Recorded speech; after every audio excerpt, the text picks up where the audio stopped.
ꯂꯤꯄꯨꯟ ꯆꯦꯅꯦꯜꯕꯨ ꯃꯤꯠꯌꯦꯡ ꯇꯥꯕꯤꯔꯤꯕ ꯈ꯭ꯋꯥꯏ ꯇꯔꯥꯕꯨ ꯆꯦꯅꯦꯜ ꯑꯁꯤꯒꯤ ꯃꯥꯏꯀꯩꯗꯒꯤ ꯇꯔꯥꯝꯅ ꯑꯣꯛꯆꯔꯤ꯫ ꯏꯔꯝꯗꯝꯒꯤ ꯑꯣꯏꯕ ꯐꯨꯡꯒꯥꯋꯥꯔꯤ ꯂꯣꯏꯅꯅ ꯇꯣꯉꯥꯟ ꯇꯣꯉꯥꯟꯕ ꯐꯨꯔꯨꯞ ꯀꯥꯡꯂꯨꯞꯀꯤ ꯋꯥꯔꯤ ꯃꯆꯥ ꯀꯌꯥ ꯑꯃ ꯆꯦꯅꯦꯜ ꯑꯁꯤꯅ ꯃꯤꯌꯥꯝꯗ ꯂꯦꯞꯄ ꯂꯩꯇꯅ ꯈꯨꯗꯣꯜ ꯇꯝꯖꯔꯤ꯫ ꯂꯣꯏꯅꯅ ꯆꯦꯅꯦꯜ ꯑꯁꯤꯕꯨ ꯍꯦꯟꯅ ꯃꯄꯨꯡ ꯐꯥꯅꯕꯒꯤꯗꯃꯛꯇ ꯑꯗꯣꯝꯒꯤ ꯊꯧꯖꯥꯜ ꯅꯤꯖꯔꯤ꯫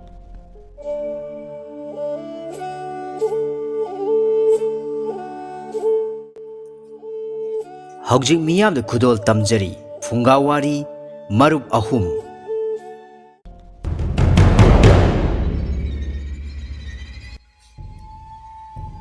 ꯊꯥꯏꯅ ꯃꯇꯝ ꯑꯃꯗ ꯃꯔꯨꯞ ꯑꯍꯨꯝ ꯂꯩꯔꯝꯃꯤ꯫ ꯃꯔꯨꯞ ꯑꯍꯨꯝ ꯑꯁꯤ ꯑꯃꯅ ꯅꯤꯡꯊꯧ ꯃꯆꯥꯅꯨꯄꯥ, ꯑꯗꯨꯒ ꯑꯅꯤꯁꯨꯕꯗꯅ ꯕꯣꯔ ꯃꯟꯇ꯭ꯔꯤ ꯃꯆꯥꯅꯨꯄꯥ, ꯑꯗꯨꯒ ꯑꯍꯨꯝꯁꯨꯕꯗꯅ ꯂꯥꯟꯖꯤꯡꯄꯨꯔꯦꯜꯒꯤ ꯃꯆꯥꯅꯨꯄꯥ꯫ ꯃꯔꯨꯞ ꯑꯍꯨꯝ ꯑꯁꯤ ꯑꯉꯥꯡ ꯑꯣꯏꯔꯤꯉꯩꯗꯒꯤ ꯍꯧꯅ ꯌꯥꯝꯅ ꯅꯨꯡꯁꯤ ꯆꯥꯟꯅꯅ ꯂꯣꯏꯅ ꯇꯤꯟꯅꯔꯛꯏ꯫ ꯑꯁꯨꯝꯅ ꯃꯈꯣꯏ ꯑꯍꯨꯝ ꯑꯁꯤ ꯇꯠꯅ ꯊꯥꯅꯗꯅ ꯌꯥꯝꯅ ꯅꯨꯡꯁꯤ ꯆꯥꯟꯅꯅ ꯂꯩꯃꯤꯟꯅꯔꯛꯄꯅ ꯃꯇꯝꯅ ꯑꯁꯨꯝ ꯍꯧꯖꯤꯟꯈꯤꯕꯅ ꯍꯧꯖꯤꯛꯇꯤ ꯃꯈꯣꯏ ꯑꯍꯨꯝ ꯄꯥꯈꯪ ꯃꯄꯨꯡ ꯃꯔꯩ ꯐꯥꯔꯛꯂꯝꯃꯤ꯫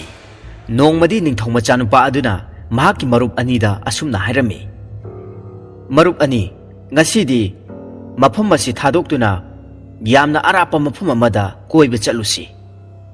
ꯑꯁꯨꯝꯅ ꯃꯔꯨꯞ ꯑꯍꯨꯝ ꯑꯗꯨ ꯋꯥ ꯈꯟꯅꯔꯕ ꯃꯇꯨꯡꯗ ꯃꯈꯣꯏ ꯃꯁꯥ ꯃꯁꯥꯒꯤ ꯁꯒꯣꯜ ꯑꯃꯃꯝ ꯇꯣꯡꯗꯨꯅ ꯅꯤꯡꯊꯧ ꯀꯣꯅꯨꯡ ꯑꯗꯨꯗꯒꯤ ꯑꯔꯥꯞꯄ ꯃꯐꯝ ꯑꯃꯗ ꯁꯒꯣꯜ ꯊꯧꯗꯨꯅ ꯂꯥꯛꯂꯝꯃꯤ꯫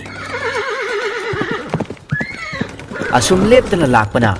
ꯑꯔꯥꯞꯄ ꯃꯐꯝ ꯑꯃꯗ ꯌꯧꯔꯛꯂꯝꯃꯤ꯫ ꯃꯐꯝ ꯑꯁꯤ ꯌꯧꯔꯛꯄ ꯃꯇꯝꯗꯗꯤ ꯃꯐꯝ ꯑꯁꯤꯗ ꯑꯣꯏꯔꯝꯂꯤꯕ ꯐꯤꯕꯝ ꯑꯁꯤ ꯌꯦꯡꯕ ꯃꯇꯝꯗ ꯑꯗꯨꯛꯀꯤ ꯃꯇꯤꯛ ꯑꯀꯤꯕ ꯐꯥꯎꯔꯝꯃꯤ꯫ ꯂꯩꯔꯝꯂꯤꯕ ꯌꯨꯝꯁꯤꯡ ꯑꯗꯨ ꯃꯤ ꯂꯩꯕꯒꯤ ꯑꯃꯠꯇ ꯁꯥꯃꯤꯟ ꯐꯪꯂꯝꯗꯦ, ꯑꯗꯨꯒ ꯎꯔꯤ ꯋꯥꯔꯤ ꯀꯌꯥ ꯑꯃꯅ ꯍꯧꯖꯤꯜꯂꯝꯃꯤ꯫ ꯃꯈꯣꯏ ꯑꯍꯨꯝꯅ ꯑꯁꯨꯝ ꯂꯦꯞꯇꯅ ꯂꯥꯛꯄꯅ ꯃꯔꯝ ꯑꯣꯏꯔꯒ ꯆꯥꯅꯤꯡꯉꯥꯏ ꯊꯛꯅꯤꯡꯉꯥꯏꯁꯨ ꯂꯣꯏꯁꯤꯜꯂꯛꯂꯝꯃꯤ꯫ ꯃꯗꯨꯗꯒꯤꯗꯤ ꯅꯤꯡꯊꯧ ꯃꯆꯥꯅꯨꯄꯥ ꯑꯗꯨ ꯌꯥꯝꯅ ꯑꯔꯥꯡ ꯈꯧꯔꯥꯡꯂꯝꯃꯤ꯫ ꯃꯍꯥꯛꯅ ꯃꯔꯨꯞ ꯑꯅꯤꯗ ꯍꯥꯏꯔꯝꯃꯤ, "ꯃꯔꯨꯞ ꯑꯅꯤ, ꯑꯩ ꯏꯁꯤꯡ ꯈꯧꯔꯥꯡꯕꯅ ꯌꯥꯗ꯭ꯔꯦ, ꯏꯁꯤꯡ ꯈꯖꯤꯛꯇ ꯊꯤꯕꯤꯔꯛꯎꯕा?" ꯅꯤꯡꯊꯧ ꯃꯆꯥꯅꯨꯄꯥ ꯑꯁꯤꯒꯤ ꯋꯥꯁꯤ ꯇꯥꯕꯗ ꯃꯍꯥꯛꯀꯤ ꯃꯔꯨꯞ ꯕꯣꯔ ꯃꯟꯇ꯭ꯔꯤꯒꯤ ꯃꯆꯥꯅꯨꯄꯥ ꯑꯗꯨꯅ ꯏꯁꯤꯡ ꯊꯤꯕ ꯊꯣꯛꯂꯛꯂꯝꯃꯤ꯫ ꯕꯣꯔ ꯃꯟꯇ꯭ꯔꯤ ꯃꯆꯥꯅꯨꯄꯥ ꯑꯗꯨꯅ ꯑꯁꯨꯝ ꯊꯣꯔꯛꯄꯗ ꯏꯁꯤꯡ ꯌꯥꯝꯅ ꯂꯩꯕ ꯄꯨꯈ꯭ꯔꯤ ꯑꯃ ꯊꯦꯡꯅꯔꯝꯃꯤ꯫ ꯑꯗꯨꯕꯨ ꯃꯍꯥꯛꯅ ꯏꯁꯤꯡ ꯑꯁꯤ ꯐꯪꯗꯨꯅꯁꯨ ꯏꯁꯤꯡ ꯑꯁꯤ ꯀꯔꯝꯅ ꯄꯨꯒꯅꯤ ꯍꯥꯏꯅ ꯃꯍꯥꯛ ꯋꯥꯈꯜ ꯈꯜꯂꯝꯃꯤ꯫ ꯏꯁꯤꯡ ꯄꯨꯅꯅꯕ ꯄꯥꯇ꯭ꯔꯗꯤ ꯑꯃꯠꯇ ꯌꯥꯎꯔꯝꯗꯦ꯫ ꯃꯗꯨꯗꯒꯤꯗꯤ ꯃꯍꯥꯛꯅ ꯑꯁꯨꯝ ꯀꯣꯏꯅ ꯌꯦꯡꯂꯛꯄꯗ ꯌꯨꯝ ꯑꯃ ꯎꯔꯝꯃꯤ꯫ ꯌꯨꯝ ꯑꯁꯤꯗ ꯆꯪꯗꯨꯅ ꯃꯍꯥꯛꯅ ꯃꯤ ꯂꯩꯕ꯭ꯔꯥ ꯍꯥꯏꯅ ꯀꯧꯔꯝꯃꯤ꯫ ꯃꯍꯥꯛꯅ ꯀꯧꯕ ꯃꯇꯝ ꯑꯗꯨꯗ ꯃꯁꯛ ꯃꯇꯧ ꯌꯥꯝꯅ ꯆꯪꯈꯣꯜꯂꯕꯤ ꯂꯩꯁꯥꯕꯤ ꯑꯃꯈꯛ ꯊꯣꯔꯛꯂꯝꯃꯤ꯫ ꯑꯗꯨꯒ ꯂꯩꯁꯥꯕꯤ ꯑꯗꯨꯅ ꯍꯪꯂꯝꯃꯤ, "ꯏꯕꯨꯡ, ꯀꯔꯤ ꯑꯣꯏꯕꯤꯔꯕꯅꯣ? ꯑꯩ ꯃꯐꯝ ꯑꯃꯗꯒꯤ ꯂꯥꯛꯆꯕꯅꯤ, ꯏꯁꯤꯡ ꯈꯖꯤꯛꯇꯪ ꯂꯧꯖꯒꯦ ꯍꯥꯏꯗꯨꯅ ꯂꯥꯛꯄꯅꯤ, ꯑꯗꯨꯕꯨ ꯏꯁꯤꯡ ꯍꯥꯞꯅꯅꯕ ꯄꯥꯇ꯭ꯔꯗꯤ ꯑꯃꯠꯇ ꯌꯥꯎꯗ꯭ꯔꯦ, ꯑꯗꯨꯅ ꯆꯥꯟꯕꯤꯗꯨꯅ ꯏꯆꯜꯅ ꯏꯁꯤꯡ ꯍꯥꯞꯄ ꯌꯥꯕ ꯄꯥꯇ꯭ꯔ ꯑꯃꯇꯪꯗꯤ ꯑꯩꯉꯣꯟꯗ ꯄꯤꯕꯤꯌꯨ꯫ ꯏꯕꯨꯡ, ꯏꯁꯤꯡ ꯍꯥꯞꯅꯕ ꯄꯥꯇ꯭ꯔꯗꯣ ꯑꯩ ꯁꯣꯏꯗꯅ ꯄꯤꯖꯒꯦ, ꯑꯗꯨꯕꯨ ꯑꯩꯒꯤ ꯌꯨꯝꯗ ꯂꯥꯛꯄ ꯃꯤꯊꯨꯡꯂꯦꯟ ꯑꯃꯗ ꯁꯦꯕꯥ ꯑꯃꯇꯪ ꯐꯪꯖꯈꯤꯒꯦ, ꯑꯗꯨꯒ ꯅꯍꯥꯛꯅ ꯄꯥꯝꯂꯤꯕ ꯏꯁꯤꯡ ꯄꯥꯇ꯭ꯔꯗꯣ ꯑꯩ ꯁꯣꯏꯗꯅ ꯄꯤꯖꯒꯦ." ꯃꯗꯨꯗꯒꯤꯗꯤ ꯅꯤꯡꯊꯤꯖꯔꯕꯤ ꯑꯗꯨꯅ ꯍꯥꯏꯕ ꯋꯥꯐꯝ ꯈꯨꯗꯤꯡꯃꯛ ꯕꯣꯔ ꯃꯟꯇ꯭ꯔꯤ ꯃꯆꯥꯅꯨꯄꯥ ꯑꯗꯨꯅ ꯌꯥꯔꯝꯃꯤ꯫ ꯑꯁꯨꯝꯅ ꯃꯈꯣꯏ ꯑꯅꯤꯃꯛ ꯏꯃꯨꯡꯗ ꯆꯪꯂꯛꯂꯝꯃꯤ꯫ ꯃꯗꯨꯗꯒꯤꯗꯤ ꯅꯤꯡꯊꯤꯖꯔꯕꯤ ꯑꯗꯨꯅ ꯃꯊꯦꯜ ꯂꯨꯀꯣꯏ ꯍꯥꯎꯔꯕ ꯀꯌꯥ ꯑꯃ ꯁꯤꯜ ꯂꯥꯡꯂꯝꯃꯤ꯫ ꯃꯊꯦꯜ ꯂꯨꯀꯣꯏꯁꯤꯡ ꯑꯗꯨ ꯃꯈꯣꯏ ꯑꯅꯤꯃꯛ ꯄꯨꯟꯅ ꯆꯥꯃꯤꯟꯅꯔꯝꯃꯤ꯫ ꯃꯗꯨꯗꯒꯤꯗꯤ ꯕꯣꯔ ꯃꯟꯇ꯭ꯔꯤ ꯃꯆꯥꯅꯨꯄꯥ ꯑꯗꯨꯅ ꯋꯥꯔꯦ ꯍꯥꯏꯗꯨꯅ ꯃꯍꯥꯛꯅ ꯏꯁꯤꯡ ꯂꯧꯕ ꯂꯥꯛꯈꯤꯕ ꯑꯃꯗꯤ ꯏꯁꯤꯡ ꯍꯥꯞꯅꯕ ꯄꯥꯇ꯭ꯔ ꯍꯪꯈꯤꯕ ꯄꯨꯝꯅꯃꯛ ꯀꯥꯎꯊꯣꯛꯂꯝꯃꯤ꯫ ꯃꯗꯨꯗꯒꯤꯗꯤ ꯌꯥꯝꯅ ꯅꯨꯡꯉꯥꯏꯅ ꯑꯋꯥꯕ ꯄꯨꯝꯅꯃꯛ ꯀꯣꯛꯅꯕ ꯃꯍꯥꯛ ꯇꯨꯝꯈꯤꯔꯝꯃꯤ꯫ ꯑꯁꯨꯝꯅ ꯕꯣꯔ ꯃꯟꯇ꯭ꯔꯤ ꯃꯆꯥꯅꯨꯄꯥ ꯑꯗꯨꯅ ꯂꯥꯛꯇ꯭ꯔꯕꯗ ꯅꯤꯡꯊꯧ ꯃꯆꯥꯅꯨꯄꯥ ꯑꯗꯨꯅ ꯂꯥꯟꯖꯤꯡꯄꯨꯔꯦꯜꯒꯤ ꯃꯆꯥꯅꯨꯄꯥ ꯑꯗꯨꯗꯁꯨ ꯍꯥꯏꯔꯝꯃꯤ, "ꯃꯔꯨꯞ, ꯅꯍꯥꯛꯃꯨꯛ ꯆꯠꯇꯨꯅ ꯏꯁꯤꯡ ꯈꯖꯤꯛꯇ ꯑꯩꯒꯤ ꯂꯧꯕꯤꯔꯨꯁꯨ." ꯅꯤꯡꯊꯧ ꯃꯆꯥꯅꯨꯄꯥ ꯑꯗꯨꯒꯤ ꯋꯥꯗꯨ ꯌꯥꯔꯗꯨꯅ ꯂꯥꯟꯖꯤꯡꯄꯨꯔꯦꯜꯒꯤ ꯃꯆꯥꯅꯨꯄꯥ ꯑꯗꯨ ꯑꯃꯨꯛ ꯂꯥꯛꯂꯝꯃꯤ꯫ ꯃꯍꯥꯛꯅ ꯑꯁꯨꯝ ꯂꯥꯛꯄ ꯃꯇꯝꯗ ꯌꯥꯝꯅ ꯐꯖꯔꯕ ꯄꯨꯈ꯭ꯔꯤ ꯑꯃꯗ ꯏꯁꯤꯡ ꯃꯔꯥꯡ ꯀꯥꯏꯅ ꯂꯩꯕ ꯃꯐꯝ ꯑꯃ ꯊꯦꯡꯅꯔꯝꯃꯤ꯫ ꯉꯁꯥꯏ ꯕꯣꯔ ꯃꯟꯇ꯭ꯔꯤ ꯃꯆꯥꯅꯨꯄꯥꯗꯨꯅ ꯊꯦꯡꯅꯈꯤꯕ ꯃꯐꯝ ꯑꯗꯨꯃꯛꯅꯤ꯫ ꯂꯥꯟꯖꯤꯡꯄꯨꯔꯦꯜ ꯃꯆꯥꯅꯨꯄꯥ ꯑꯗꯨꯅ ꯏꯁꯤꯡꯗꯤ ꯂꯩꯔꯦ, ꯑꯗꯨꯕꯨ ꯍꯥꯞꯅꯕ ꯄꯥꯇ꯭ꯔꯗꯤ ꯂꯩꯇ꯭ꯔꯦ ꯍꯥꯏꯗꯨꯅ ꯃꯍꯥꯛꯅ ꯋꯥꯈꯜ ꯇꯧꯅ ꯑꯁꯨꯝ ꯀꯣꯏꯅ ꯌꯦꯡꯂꯛꯄꯗ ꯌꯨꯝ ꯑꯃ ꯎꯔꯝꯃꯤ꯫ ꯃꯗꯨꯗꯒꯤꯗꯤ ꯃꯍꯥꯛꯅ ꯌꯨꯝ ꯑꯗꯨꯗ ꯆꯪꯗꯨꯅ ꯉꯁꯥꯏ ꯕꯣꯔ ꯃꯟꯇ꯭ꯔꯤ ꯃꯆꯥꯅꯨꯄꯥꯗꯨꯅ ꯀꯧꯈꯤꯕ ꯑꯗꯨꯒꯨꯝꯅ ꯆꯞ ꯃꯥꯟꯅꯅ ꯀꯧꯔꯝꯃꯤ꯫ ꯃꯗꯨꯗꯁꯨ ꯃꯁꯛ ꯃꯇꯧ ꯌꯥꯝꯅ ꯐꯖꯔꯕꯤ ꯆꯪꯈꯣꯜꯂꯕꯤ ꯂꯩꯁꯥꯕꯤ ꯑꯃꯈꯛ ꯊꯣꯔꯛꯂꯝꯃꯤ꯫ ꯂꯩꯁꯥꯕꯤ ꯑꯗꯨꯅꯁꯨ ꯉꯁꯥꯏ ꯃꯃꯥꯡꯗ ꯍꯥꯏꯈꯤꯕ ꯑꯗꯨꯒꯨꯝꯅ ꯃꯍꯥꯛꯁꯨ ꯍꯥꯏꯔꯝꯃꯤ꯫ ꯃꯗꯨꯗꯒꯤꯗꯤ ꯂꯥꯟꯖꯤꯡꯄꯨꯔꯦꯜꯒꯤ ꯃꯆꯥꯅꯨꯄꯥ ꯑꯗꯨꯁꯨ ꯌꯥꯔꯗꯨꯅ ꯃꯈꯣꯏ ꯑꯅꯤꯃꯛ yum adugi manungda changloklammi. Masak matau changkholabi ningthijarabi aduna hauraba mathelukoi kaya ama silanglammi. Mathelukoi sing adu Lanjing Purelgi machanupa aduna charam thaklammi. Madudagidi mahakna ngasai ising lawba lakhiba amadi ising hapnaba patra hangkhiba punamak loinamak kauthokhtuna yamna nungaina potharami. Asumna marup aniduna lakmandrabaduda ningthau machanupa aduna ningsha thiraduna mahak ising khaurangbagi mayaina yamna wana hogalaktuna akoiba sinba thungna yenglammi. Madudagi mahakna asum laktuna ising thiba chatlammi. Adubu laibak thibadagidi mahakki marup aniduga thengnakhidrei. Asumna tha ani ahum haujinkhraba matungda laigi nongdamdagi ningthau machanupa aduna asum koina lakpa matamda ngasai mamang thakta bor mantri machanupa amadi Lanjing Purelgi machanupa makhoi anina yaukhiba mafam aduda ningthau machanupa adusu yauraklammi. Mahakna asum lakpada yamna chauraba ningthaugi konunggumba yum ama thengnarammi. Konung aduda kanagumba amata laibagi sanindi phanglamde. Madudagi ningthau machanupa aduna koina asum yenglamlaga konung aduda changlaklammi. Mahakna asum ka mathang changlakpada ka amada yamna masak matau phajarabi nupi amakhak tumduna leirambadu thengnarammi. Mahakna nupi adubu haudoktuna chana thaknaba hanglammi. Madudagi nupi adunasu chana thaknaba sinlanglammi. Asumna chana thaknaba sing adu saba thakpa lora matungda makhoi animak wari watai sanarami. Wari watai sanabadagi makhoi animak ningthaugi machanupa amadi ningthaugi machanupi ne haibadu amana amabu khangnarami. Ningthau machanupa aduna Rajkumari aduda mafam asida nahak nathanda leiramliba karigino haina hanglammi. Matam aduda Rajkumari aduna mahaki wari puba liraklammi. Aihaksu mafam asigi ningthaugi amatta pokchabi Rajkumari ni. Aikhoigi khunna ase yamna ingna chikna mara tapna panjarami. Ikhang khangudana yamna phattabi hingchabi ani khangna laktuna aigi ipa ima aigi sagaina tai khul asida leiminariba aigi praja pumnamak makhoi aniduna loina hatoktuna chathokre. Adubu makhoi anina aibudi hatokpidre. Aibudi ngasi phawba makhoi anina mafam asida phajinduna thamlaklibani. Nongmagi numit amadasu mara leijadraba nupa ani khak mafam asida yorkhi. Makhoi anibusu phatrabi hingchabi aniduna makhoi nupa oiduna makhoina leirakliba tha ani ahum surakle. Thangnabagi yum ani se hingchabi anidugi yum amamamni. Asumna Rajkumari aduna hairakpa punamak ningthau machanupa adunasu wakhal tawrammi. Hairiba mara leijadraba nupa anidu mahaki mangkhraba marup anido soiduna oiramgani haiba mahangna thajarami. Asumna makhoi animak asum loinarakpana thamoida apam nungsi phauraklammi. Madudagi makhoi animak yumanbigi lambida khong thangjillammi. Ningthau machanupa aduna mahaki wakhalda mahaki marup anisibu karamba matamda thengnagadagi haina achengba tanja yengduna leirammi. Nongmagi numit amada hingchabi aniduna arapa mafam amada chatkringai matam aduda thangnabada leiriba yum aniduda chattuna mahaki marup anidubu unarammi. Asumna makhoi ahum thengnaba aduda makhoi yamna haraurami. Mahaki marup aniduda wari pumba loine lirami. Marup nakhoi anina lauriba nupi sing ado asengma miyoi natte hingchabi ngaktani. Ayuk nungthilgi matamdana masak matau phajarabi nupi ongani. Aduga thenglaba ahing tanglo athengbadana hingchabi sanglon laurakani. Haiba sing ase nakhoi animak chekchalu marup.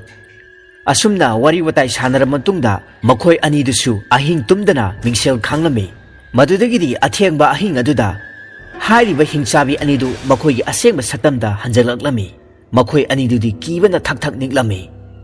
Ahing adu yamna wana khanglami. Nonga labada hingchabi anidu arapa mafam amada amuk chatkhi. Asumna hingchabi aniduna chathokringaida marup ahum adu wa tanarami. Marup aikhoi mafam ase thadoktuna yam thuna chakhrase. Madudagidi ningthau machanupa aduna Rajkumari adubusu mahaki taloi oina lore haiduna marup anida phongdoklami. Madudagidi ningthau machanupa aduna mahaki apaiba sagol adubu mahangna kaurammi. Asumna makhoi marimak sagol apaiba aduda tongladuna mafam adubu yamna thuna thadoktuna paiduna chatlammi. Asomduna hingchabi aniduna makhoi pambom chongi haiduna yamna thuna pairakpa matamda yum aduda makhoi nupasing adu leiramdre. Asumna makhoi nathokduna chatkre haibasi makhoina khanglammi. ꯃꯗꯨꯗꯒꯤ ꯍꯤꯡꯆꯥꯕꯤ ꯑꯅꯤꯗꯨꯅ ꯁꯞꯇ꯭ꯔ ꯇꯧꯔꯗꯨꯅ ꯌꯥꯝꯅ ꯉꯪꯗꯨꯅ ꯃꯈꯣꯏ ꯑꯍꯨꯝ ꯑꯗꯨ ꯇꯥꯟꯅꯔꯛꯂꯝꯃꯤ ꯍꯤꯡꯆꯥꯕꯤ ꯑꯅꯤꯗꯨꯅ ꯑꯁꯨꯝꯅ ꯂꯥꯎꯔꯛꯂꯝꯃꯤ ꯍꯦ ꯍꯤꯡꯆꯥꯕꯤ ꯅꯍꯥꯛꯅ ꯊꯟꯇꯅ ꯃꯈꯣꯏ ꯑꯍꯨꯝ ꯑꯗꯨ ꯆꯥꯒꯦ ꯈꯟꯒꯅꯨ ꯑꯁꯨꯝꯅ ꯍꯤꯡꯆꯥꯕꯤ ꯑꯅꯤꯗꯨꯒꯤ ꯋꯥꯗꯨ ꯇꯥꯕ ꯃꯇꯝꯗ ꯅꯤꯡꯊꯧ ꯃꯆꯥꯅꯨꯄꯥ ꯑꯗꯨꯅ ꯌꯥꯝꯅ ꯁꯥꯎꯔꯗꯨꯅ ꯈꯣꯡꯂꯩ ꯊꯨꯅ ꯃꯍꯥꯛꯀꯤ ꯊꯥꯡꯗꯨ ꯄꯨꯊꯣꯔꯛꯇꯨꯅ ꯃꯍꯥꯛꯀꯤ ꯅꯨꯄꯤ ꯑꯗꯨꯕꯨ ꯍꯤꯡꯆꯥꯕꯤꯅꯤ ꯈꯜꯂꯗꯨꯅ ꯊꯥꯡ ꯑꯗꯨꯅ ꯃꯉꯛ ꯀꯛꯂꯝꯃꯤ ꯃꯉꯛ ꯀꯛꯄ ꯃꯇꯝꯗ ꯁꯒꯣꯜ ꯑꯄꯥꯏꯕ ꯑꯗꯨꯁꯨ ꯃꯉꯛ ꯀꯛꯂꯝꯃꯤ ꯃꯗꯨꯗꯒꯤ ꯃꯈꯣꯏ ꯃꯔꯤꯃꯛ ꯂꯩꯃꯥꯏꯗ ꯇꯥꯔꯛꯂꯝꯃꯤ ꯃꯗꯨꯗꯒꯤ ꯅꯤꯡꯊꯧ ꯃꯆꯥꯅꯨꯄꯥ ꯑꯗꯨꯅ ꯌꯥꯝꯅ ꯁꯥꯎꯔꯗꯨꯅ ꯃꯍꯥꯛꯀꯤ ꯃꯔꯨꯞ ꯑꯅꯤꯗꯨꯁꯨ ꯍꯥꯠꯂꯒꯦ ꯍꯥꯏꯗꯨꯅ ꯊꯥꯡ ꯊꯥꯡꯒꯠꯂꯝꯃꯤ ꯅꯤꯡꯊꯧ ꯃꯆꯥꯅꯨꯄꯥ ꯑꯗꯨꯒꯤ ꯃꯇꯧ ꯑꯗꯨꯗ ꯃꯔꯨꯞ ꯑꯅꯤꯗꯨ ꯌꯥꯝꯅ ꯀꯤꯔꯗꯨꯅ ꯃꯐꯝ ꯑꯗꯨ ꯊꯥꯗꯣꯛꯇꯨꯅ ꯀꯟꯅ ꯆꯦꯟꯈꯤꯔꯝꯃꯤ ꯍꯧꯖꯤꯛꯇꯤ ꯅꯤꯡꯊꯧ ꯃꯆꯥꯅꯨꯄꯥ ꯑꯗꯨꯅ ꯃꯍꯥꯛꯀꯤ ꯅꯨꯄꯤ ꯑꯗꯨ ꯇꯁꯦꯡꯅ ꯍꯤꯡꯆꯥꯕꯤ ꯅꯠꯇꯦ ꯍꯥꯏꯕ ꯈꯪꯂꯛꯂꯗꯨꯅ ꯃꯍꯥꯛ ꯌꯥꯝꯅ ꯊꯃꯣꯏ ꯁꯣꯛꯅ ꯀꯞꯂꯝꯃꯤ ꯑꯁꯨꯝꯅ ꯃꯍꯥꯛꯅ ꯀꯞꯇꯨꯅ ꯂꯩꯔꯤꯉꯩꯗ ꯍꯦꯂꯣꯏ ꯃꯆꯤꯟꯃꯅꯥꯎ 8ꯃꯛ ꯄꯥꯏꯗꯨꯅ ꯂꯥꯛꯂꯝꯃꯤ ꯃꯗꯨꯗꯒꯤ ꯅꯤꯡꯊꯧ ꯃꯆꯥꯅꯨꯄꯥ ꯑꯗꯨꯗ ꯍꯪꯂꯝꯃꯤ ꯍꯦ ꯅꯤꯡꯊꯧ ꯃꯆꯥꯅꯨꯄꯥ ꯀꯞꯂꯅꯨ ꯍꯧꯖꯤꯛꯇꯤ ꯅꯍꯥꯛꯀꯤ ꯑꯋꯥꯕ ꯃꯇꯧ ꯑꯁꯦ ꯑꯩꯈꯣꯏ ꯌꯦꯡꯕ ꯉꯝꯗ꯭ꯔꯦ ꯍꯦꯂꯣꯏ ꯃꯆꯤꯟꯃꯅꯥꯎ 8ꯁꯤꯡ ꯑꯗꯨꯒꯤ ꯃꯔꯛꯇ ꯍꯦꯂꯣꯏ ꯑꯇꯣꯝꯕꯤ ꯑꯗꯨꯅ ꯌꯥꯝꯅ ꯊꯃꯣꯏ ꯁꯦꯡꯅ ꯅꯤꯡꯊꯧ ꯃꯆꯥꯅꯨꯄꯥ ꯑꯗꯨꯗ ꯍꯥꯏꯔꯝꯃꯤ ꯍꯧꯖꯤꯛꯇꯤ ꯅꯍꯥꯛꯅ ꯏꯐꯝꯗꯒꯤ ꯕꯣꯔ ꯑꯅꯤꯈꯛ ꯅꯤꯌꯨ ꯅꯍꯥꯛꯅ ꯅꯍꯥꯛꯀꯤ ꯅꯨꯄꯤ ꯑꯃꯗꯤ ꯁꯒꯣꯜ ꯑꯄꯥꯏꯕ ꯑꯅꯤꯁꯤꯡ ꯃꯅꯨꯡꯗ ꯀꯔꯝꯕ ꯍꯤꯡꯒꯠꯄ ꯄꯥꯝꯃꯤ ꯅꯤꯡꯊꯧ ꯃꯆꯥꯅꯨꯄꯥ ꯑꯗꯨꯅ ꯊꯃꯣꯏ ꯁꯦꯡꯅ ꯍꯥꯏꯖꯔꯝꯃꯤ ꯑꯩꯅ ꯊꯃꯣꯏ ꯁꯦꯡꯅ ꯍꯥꯏꯖꯔꯤ ꯑꯩꯒꯤ ꯅꯨꯄꯤ ꯑꯁꯦ ꯌꯥꯔꯒꯗꯤ ꯑꯃꯨꯛꯇ ꯍꯤꯡꯒꯠꯍꯟꯕꯤꯌꯨ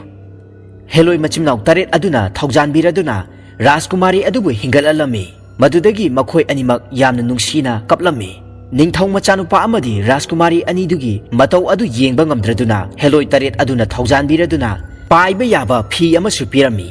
ꯑꯁꯨꯝꯅ ꯐꯤ ꯑꯗꯨꯕꯨ ꯇꯣꯡꯂꯗꯨꯅ ꯃꯈꯣꯏ ꯑꯅꯤ ꯃꯐꯝ ꯑꯗꯨ ꯊꯥꯗꯣꯛꯇꯨꯅ ꯃꯍꯥꯛꯀꯤ ꯃꯌꯨꯝ ꯀꯣꯅꯨꯡ ꯇꯝꯅ ꯄꯥꯏꯔꯛꯂꯝꯃꯤ ꯀꯣꯅꯨꯡ ꯌꯧꯔꯕꯗ ꯅꯤꯡꯊꯧ ꯑꯃꯗꯤ ꯃꯍꯥꯛꯀꯤ ꯃꯃꯥ ꯂꯩꯃꯔꯦꯝꯕꯤꯅ ꯌꯥꯝꯅ ꯅꯨꯡꯁꯤꯅ ꯍꯔꯥꯎ ꯇꯌꯥꯝꯅ ꯑꯣꯛꯂꯝꯃꯤ ꯑꯃꯗꯤ ꯄ꯭ꯔꯖꯥ ꯄꯨꯝꯅꯃꯛꯁꯨ ꯍꯔꯥꯎꯔꯝꯃꯤ ꯑꯁꯨꯝꯅ ꯅꯤꯡꯊꯧ ꯃꯆꯥꯅꯨꯄꯥ ꯑꯃꯗꯤ ꯔꯥꯖꯀꯨꯃꯥꯔꯤ ꯑꯗꯨꯕꯨꯁꯨ ꯅꯤꯡꯊꯧ ꯃꯃꯥ ꯃꯄꯥꯅ ꯂꯧꯁꯤꯟꯕꯤꯔꯝꯃꯤ ꯅꯤꯡꯊꯧ ꯃꯆꯥꯅꯨꯄꯥ ꯑꯃꯗꯤ ꯔꯥꯖꯀꯨꯃꯥꯔꯤ ꯑꯅꯤꯗꯨꯅ ꯅꯤꯡꯊꯧ ꯀꯣꯅꯨꯡꯗ ꯌꯧꯔꯕ ꯃꯇꯨꯡꯗ ꯃꯍꯥꯛꯀꯤ ꯃꯔꯨꯞ ꯑꯅꯤꯗꯨꯁꯨ ꯅꯤꯡꯊꯧ ꯀꯣꯅꯨꯡꯗ ꯌꯧꯔꯛꯂꯝꯃꯤ ꯃꯗꯨꯗꯒꯤ ꯅꯤꯡꯊꯧ ꯃꯆꯥꯅꯨꯄꯥ ꯑꯗꯨꯗ ꯃꯔꯨꯞ ꯑꯅꯤꯗꯨꯅ ꯂꯥꯜꯂꯦ ꯍꯥꯏꯖꯗꯨꯅ ꯍꯥꯏꯖꯔꯝꯃꯤ ꯅꯤꯡꯊꯧ ꯃꯆꯥꯅꯨꯄꯥ ꯑꯗꯨꯅ ꯃꯍꯥꯛꯀꯤ ꯃꯔꯨꯞ ꯑꯅꯤꯗꯨꯕꯨ ꯉꯥꯛꯄꯤꯔꯝꯃꯤ ꯑꯁꯨꯝꯅ ꯅꯤꯡꯊꯧ ꯃꯆꯥꯅꯨꯄꯥ ꯑꯗꯨ ꯃꯍꯥꯛꯀꯤ ꯅꯨꯄꯤ ꯅꯤꯡꯊꯧ ꯃꯆꯥꯅꯨꯄꯤ ꯑꯗꯨꯒ ꯌꯥꯝꯅ ꯅꯨꯡꯉꯥꯏꯅ ꯄꯥꯟꯈꯤꯔꯝꯃꯤ ꯃꯌꯥꯝ ꯑꯃꯨꯛ ꯄꯨꯟꯅ ꯇꯥꯃꯤꯟꯅꯔꯁꯤ ꯇꯣꯟꯖꯥꯎ